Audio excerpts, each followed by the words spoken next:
Okay, so when we look at number 3, what you'll see is that looking at the problem, it says what is the mass of the magnesium is going to react with 500 milliliters of oxygen, and it gives us all these pieces of information regarding the oxygen. All right, so if we go to our red sheet, this is what's new.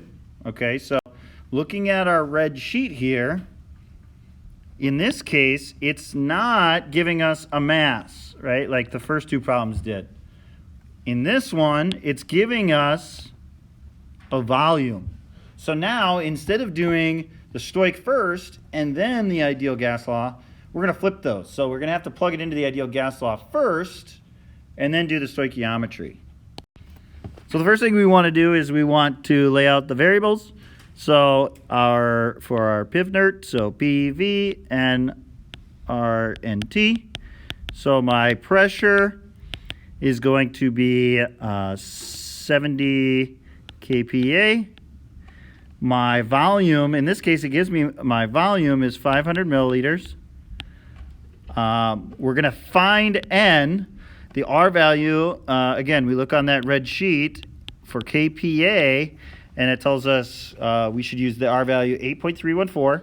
And here the temperature is 150 degrees Celsius. So when you look at going back to that red sheet, don't forget to follow those steps. So number 1, go grams to moles. In this case, we don't have to do that. But what we do have to do is we've got to change this volume into liters. So we do that by dividing by 1,000. So we get 0.5 liters we're going to use for our volume. And then it also says to make sure our temperature here is in Kelvin. So we never want to forget that. We get 423 Kelvin. So now let's plug that into PivNert here. So we've got PV equals nRT. We've got 70 times 0.5 equals N times 8.314 times 423. So let's see, 70 times 0.5, that is what, 35 equals N. 8.314 times 423 is going to give us 3,516.8. And so this is where it's important to have that variable, because then I know I'm going to have to divide both sides by that 3,516.8 to get N by itself. And when I do that, my N equals 0.0099, and that's moles. Moles of what?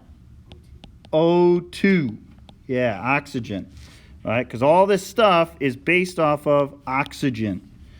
But the problem is asking me about magnesium. So now we're going to go through, we're going to do the stoichiometry starting with 0.0099 moles of oxygen.